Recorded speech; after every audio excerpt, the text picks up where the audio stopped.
Oh, shit! Fucking tailgate! Ever! Do you know how many fucking car lengths it takes to stop a car at 35 miles an hour? 6 fucking car lengths! That's 106 fucking feet, mister! If I had to stop suddenly, you would have hit me! I want you to get a fucking driver's manual! I want you to study that motherfucker! And I want you to obey the goddamn rules!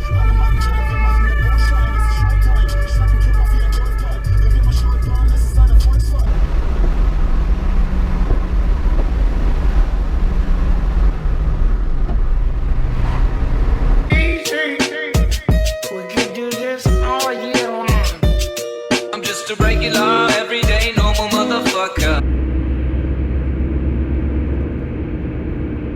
Stop it!